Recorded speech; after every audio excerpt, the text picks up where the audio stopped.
Welcome to Storytime with the Intimacy Ally. Each episode will tear down a myth, kick a social norm in the beanbag, gut punch a sex ed untruth, or destroy a poorly constructed relationship expectation. Get ready to unlearn all the crap you accepted as fact. Strap in for a mind-blowing revision on what sex is and what it can do. Prepare yourself for a whole new thought pattern when it comes to modern relationships. And now, here's your host, Jenny Simas, the Intimacy Ally, relationship expert and certified sex and intimacy coach.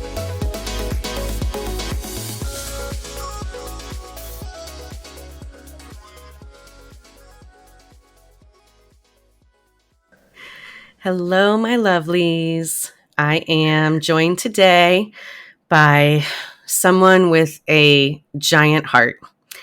And I am so incredibly happy that I got to know her and that she is a resource that I can have on hand if I know somebody is going through something traumatic and hard. I am joined today by Ellen Line of Roar Wellness. That is ROAR. Ellen, can you say hi? Hi. She is an LCSW-C, a therapist specializing in trauma, and she is our expert today to discuss some of the ideas surrounding how groupthink can affect people. And I'm going to let her introduce herself, and then we're going to get into the actual lies and myths we're going to talk about today. So, Ellen, I'm turning it over to you. Yeah, thank you. I'm so happy to be here today and so excited to record with you. Um, so like you said, I'm a trauma therapist. I am licensed in Maryland. I see folks in person in Baltimore City and by telehealth anywhere in the state of Maryland. I like to focus on supporting folks heal relationship trauma. And so that's a big part of what we're going to be talking about today with sort of like religious community and how that, creates and sustains relationship trauma. Mm-hmm. Is there more that I should say? No, you're about great. No, my work? Okay. you're fine. Okay. You're fantastic. So we're just Okay. gonna keep on rolling. And Okay. I did want to talk about what we had discussed to talk about. And now I'm making all this noise that I'm going to have to edit out. So, or not, because who knows? I really don't do edits. It's fine. So the actual lie that we want to talk about today is that religious oppression doesn't play into sexual oppression. Big lie. If you're believing this, society has put that on you. Patriarchy has put that on you. And we're going to try to break you out from it. And the other lie that we are conquering is this weird pointing the finger at the survivor mentality that happens in society of these women could have come forward sooner. Oh yeah, they haven't done anything about it for 10 years. They just want a payday now. We are going to discuss how hard it was for the women who came forward in the Danny Masterson case to do that, especially up against not only having been violently raped by this man who is a powerful and rich man, but also he is a Scientologist and he has these women who he has taken advantage of were indoctrinated in that religion. So Ellen is going to shed some light for us on the psychology of all of that. Yes. So, I guess I would just like to know like your thoughts on like how this happens. And I totally understand like it's not just Scientology. So I would like to hear your thoughts on like the bigger picture of this. Yeah. I think so. When you're saying the bigger, I just want to make sure I'm like answering your question. When you say the bigger picture of this, you're talking about like what kind of contributes to survivors not coming forward sooner? So basically, I guess I want to know like what is the psychological makeup of this groupthink, this, that this powerful group coming together and changing reality kind of. And it happens in more churches than, just the Church of Scientology. You had mentioned like LDS and maybe Jehovah's Witnesses. I think that there's several of them that can get there. Yeah. So I guess I just wanted to know, like, how does it work that this system could break these women and make them think that they couldn't report this? Yeah. Okay. I think like as with all kinds of trauma, it's complicated, multi-layered, complex, right?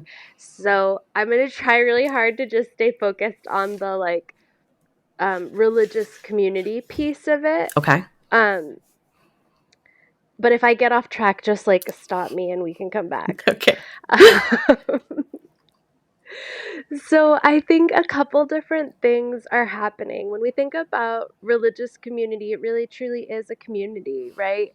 And whether like there are some religious communities that are so loving and wonderful and like folks really find a lot of like acceptance and love there. These are things that every human needs, right? Like we are social beings. We are meant to have like multiple deep relationships with folks who love and accept us, right? And like churches sometimes position themselves as this place where we are so loving, we are so accepting, we are so supportive. And what happens in like super fundamentalist communities is there tends to be, you've already said it, like this groupthink. We all have to kind of revolve around the same ideas. So whether that's in the Catholic Church or the super fundamentalist sects of the LDS Church, that's Latter-day Saints, whether that's in Scientology, whether that's in other like cults, right? There's this sort of like groupthink formation around our ideology. And you either believe the ideology or you don't. And if you do, you get to be part of the community and you get to experience the love and the acceptance. And if you don't, then most of the really fundamentalist communities have like pretty significant ways of shunning people who were once in the community and are no longer in the community.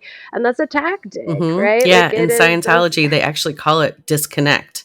Like they say, if you are not with us, you are a suppressive person, an SP, and you need to disconnect. And that means, so keep going. I'm sorry. I'm cutting you off. No, no, that's so good because that kind of goes into the next sort of aspect of this, which is like this persecution complex that happens, right? Where it's like, because it's so much you're either in or you're out, there's this kind of thing that happens where folks are like, the world is against us, we are special, or we know this truth, or we have this like, we know the right way to do things. Right. And everyone else in the world is wrong. Everyone else is against us. Everyone else is trying to suppress us, right? And so that's like the another really important, I think, piece that kind of keeps folks in the community. It keeps this sense of isolation. It keeps folks kind of adhering to the ideology. It keeps folks following leaders, following, other community members who are doing shitty things, right? Right. And as long as they can keep everyone thinking that way and like being fearful of like outside entities, like, police, then yeah, I mean, that is a way that they could definitely keep the victims from being able to, break away from that. When you think about the survivors, and I do apologize, I did say victims, but I mean to say survivors. How do they convince them that this is their fault? How does this group come at them and do that? Like, how does that become a reality? Yeah. I think I don't know enough about Scientology to know what kind of like language or messaging there is in Scientology, but I think, when we think about trauma, when we think about how we come by our traumas, one of the ways that we can become traumatized is by living in oppressive systems. Mm-hmm. And the patriarchy is one of our strongest oppressive systems.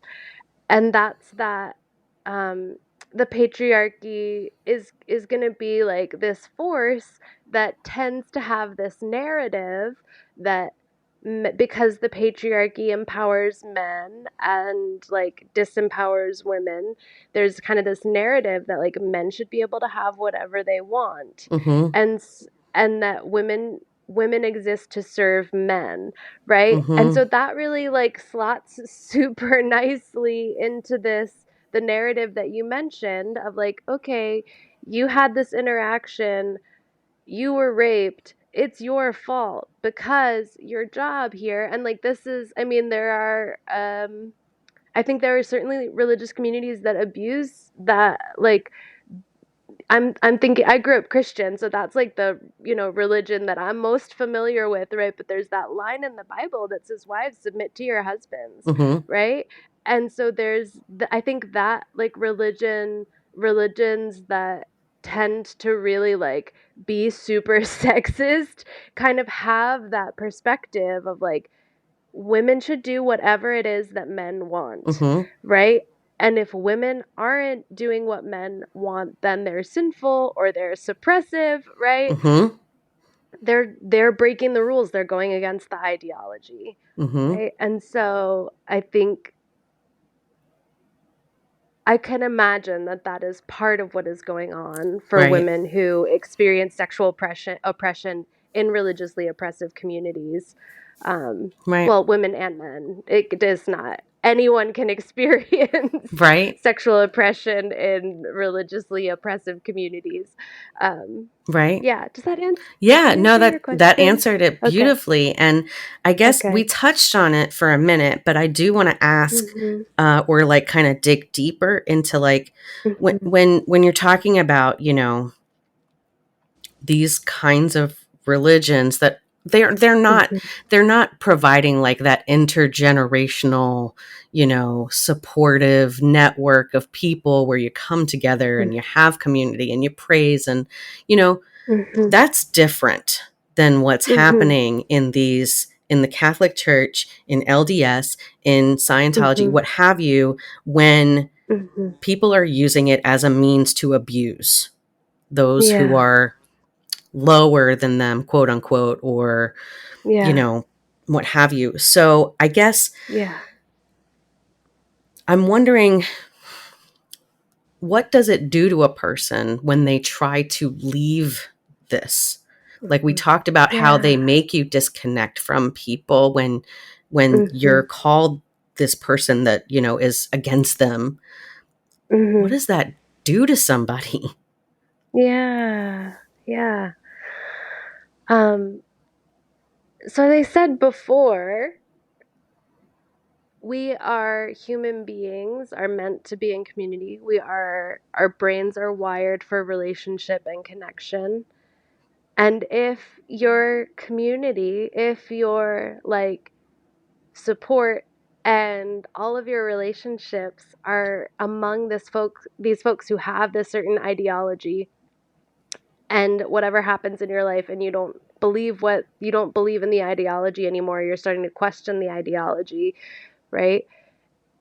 Then you get shunned or you get Mm, disconnected, you get sent out of the community. Then all of a sudden you don't have the relationships and the support that you need to survive and thrive in the world, right, right? We all need connection and support and community to survive and thrive in the world, right? And so, for so many folks, leaving a religious community that's like this, where there is the groupthink, where there is the persecution complex, where it is an oppressive religious community, um, it can be so isolating, right? You have to rebuild your entire social circle. It can make folks really question, like, who am I in the world? And, what I think part of the messaging is like, because there's so much kind of like black and white, right and wrong, Mm-hmm. it's like, well, if I'm leaving this community, I must be wrong in some way, Mm-hmm. right? And even when folks are leaving because they're starting to question the ideology, I think that sense of, well, I must be wrong, and the shame that that can often create for us, Mm-hmm. like, tends to stay with folks and is something they have to kind of process and unlearn as they're leaving the community after they've left the community, right? Right. Um, What's the yeah. opposite of being indoctrinated? Excuse me. What's the opposite of that?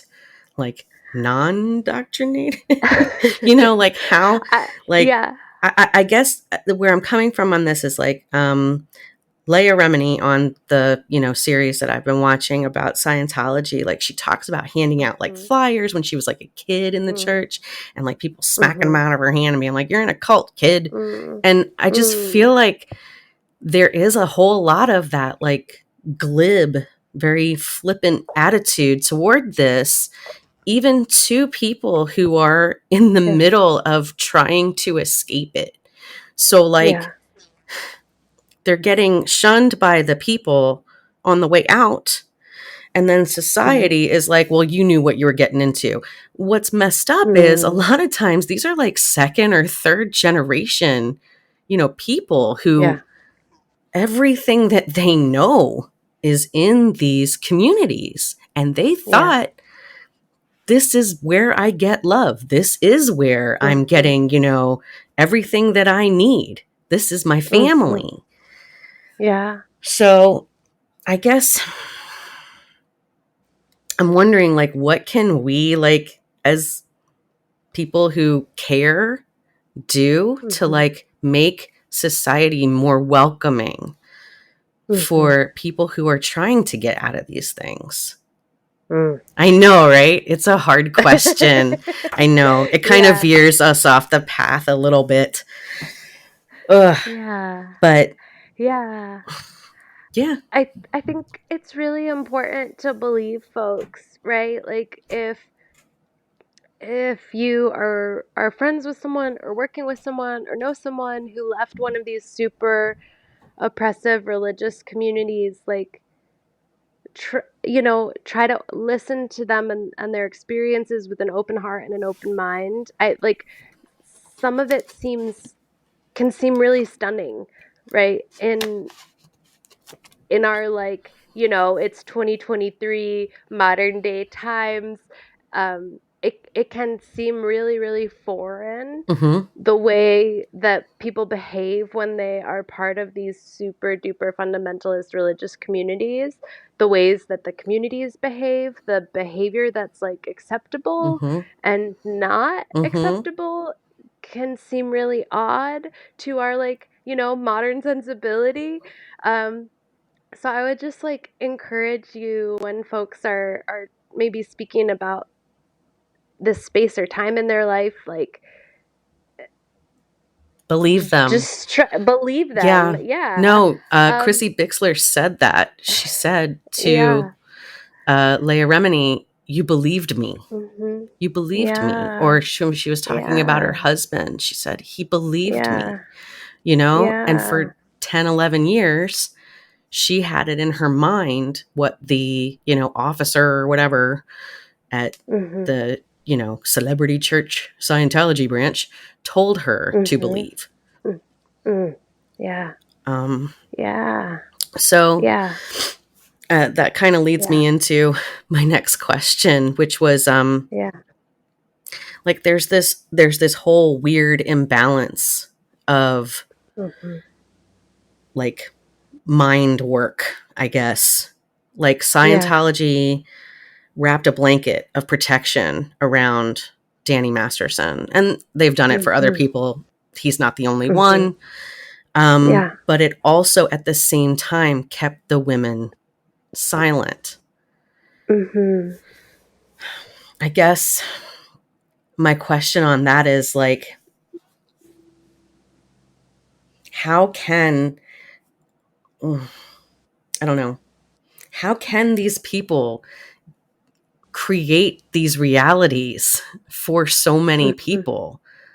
Like, Mm. what kind of, you know, mind manipulation and Yeah. traumatic exposure is happening, for this to Yeah. be real? What do you Yeah. think? Yeah. I think like that groupthink piece and the persecution complex piece are part of that. Mm-hmm. I think another aspect to it is the kind of like black and white, like right and wrong Mm-hmm. thinking that is so pervasive in these like super fundamentalist religious communities, um, Can creates you a sense of explain a little bit? oh Can you explain like black and white thinking a little bit in case, oh people aren't familiar, I guess? Oh. yeah, yeah. So black and white thinking is um, this like thinking where everything is super binary, right? It's either right or wrong, you're in or you're out, it's good or it's bad. Mm-hmm. Um, like things, this kind of thinking tries to simplify the world Mm-hmm. in a way that makes it less stressful for our brain and our nervous system to process the things around us. Okay. But what that ends up doing is like really limiting our capacity to understand like the reality of the world, which is also often like much more multifaceted Mm-hmm. than the black and white thinking, right? Mm-hmm. Like very few things Right. are Are only actually just. Right. right.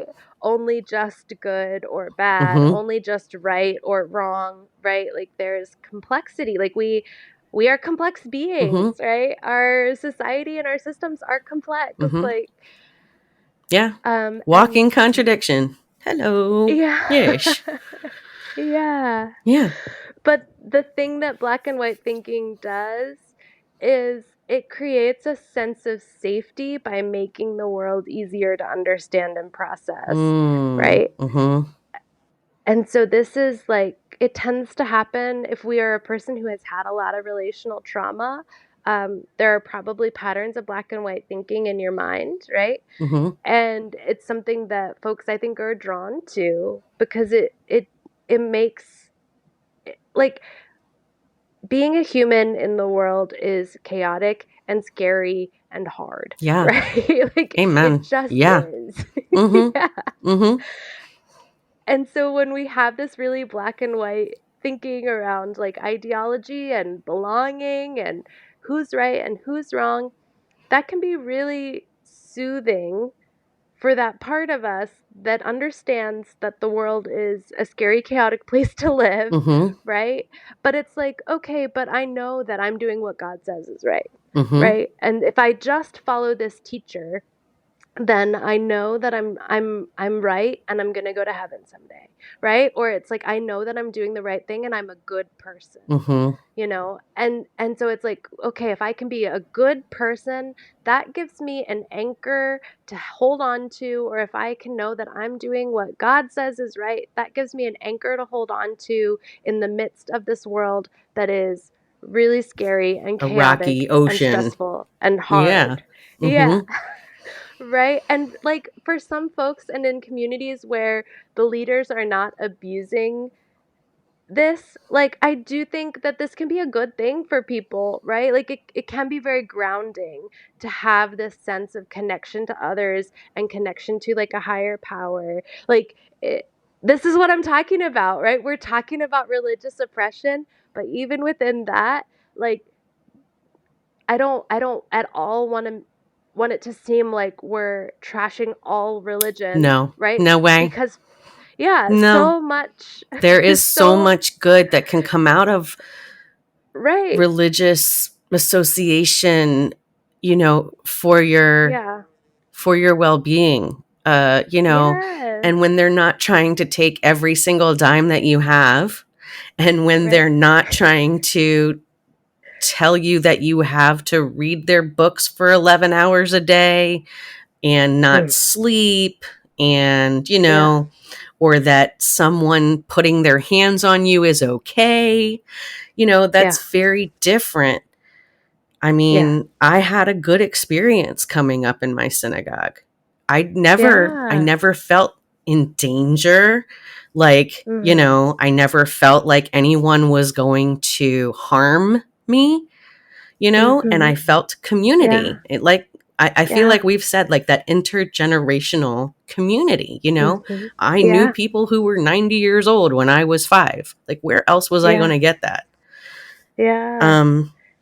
So no, I'm definitely not trashing all organized religion. I am trying to get to the root of, I want people to understand it could happen to anyone. I want them to understand that people are not stupid because they get involved in cults. Cult leaders go after people who are intelligent because they are offering them some other way to think. So I don't want people to feel like if they've gotten into something like this, there's no way out. And I'm trying to get to that root. Like, I just want to know, like, what happens to our thought patterns and to our self-esteem, I guess, that makes this all okay. And I think you really hit the nail on the head with that black and white thinking, is that it's like, it just makes it so easy to exist here, because I know that if they don't believe us, they're wrong, because we are right. And we have all of this evidence that we are right. Ooh, that is powerful, lady. Phew. That just hit me. Sorry, I got chills. Well, I guess, I mean, I would love to know, is there anything that you feel like we didn't hit on that you would like to talk about for this? Because I don't want to, keep harping on things. I feel like your answers were like, they're succinct, but they're very informative, thank you. Of course. I'm trying to think. Is there anything about like, trauma bonding maybe that happens there, like between the different, like, lower level parishioners maybe? What do you think? I do think that can be, that can for sure be an aspect of, like, folks, especially for folks that maybe don't quite fit in with, I think, like, the theme of today is we are complex and everyone is different, right? Like, so some folks really don't have a hard time kind of like joining the community, getting into the group think, going along with what everybody else is doing, right? And other folks, depending on our backgrounds and our, genetic makeups and the way we were raised, might really struggle with that. And I think especially for those folks who maybe were born into a community or their parents brought them into a community, but they don't really fit in the community, there can be a sense of, I think, like, finding the other folks who are like them, if there are, and there usually are, and connecting with those. Or I feel like that I'm not really answering your question, though. No, I think you are. It's like, so the people who didn't, are, for lack of a better term, didn't completely drink the Kool-Aid, are able to find each other in there. And then once they have found each other, well, then they don't want to let go. So that makes them stay longer in this system that, they already aren't buying into, but they just don't know what's going to happen if they leave it. Yeah, possibly. Yeah. Good God. Ugh. All right. Yeah. Well, I would love to have you on again. You know that. And I would love it if you could tell everybody how to find you, what you're up to. And I'll definitely put things in the show notes on how to find you if you're up for it. I don't know if you are accepting clients right now. You can go ahead and take it from here and let me know, how is it best for us to get to know Ellen at Roar Wellness? Yeah. My website is roarwellness.co, not com.co. And so that's a great place to kind of learn more about me and my work. I am at Roar Wellness Co. on Instagram, although I haven't been posting over there a ton. But I would say like the best way to kind of get connected if you're interested, I run an online community called the Roar Community, and it is meant to help folks who have relationship trauma to heal. And we do that through a couple different signature rituals. So we have a weekly like reflection intention setting, and then like a reflection questions and tarot spread. We have monthly workshops, and by like twice monthly self-help co-working. Nice. So all of those kind of help folks. Definitely. Are you still doing the newsletter? Like heal and grow. Yes. Okay. I do have a newsletter. Yes. If you would like, that's another great place to stay in touch. And I love to chat with folks. Like if you join my newsletter and you get my newsletter and then you respond to my newsletter, I love it when people chat like that, connect like that. So yeah, you can also sign up for my newsletter either on Instagram or my website. Yep. Yeah, you can go to roarwellness.co, and you can sign up. You just subscribe to the newsletter, and it's fantastic. Yeah. There's so much good in there. I have shared it far and wide, and I have gotten excellent response from the people who have taken a look. So I highly recommend it. Thank you. Yeah. Well, it was lovely having you. Thank you so much for shedding light on that. I love that you were willing to talk about it. I love that you're, curious about it, and you're wanting to be a force for good for people who have maybe had too many forces for bad thrown at them, Yeah. I don't want to end it on such a terrible note, but I thank you so much. I thank everybody for coming to listen. Please come back to Storytime with the Intimacy Ally. We are going to be touching on this subject for a couple more episodes. And that's it. Yay.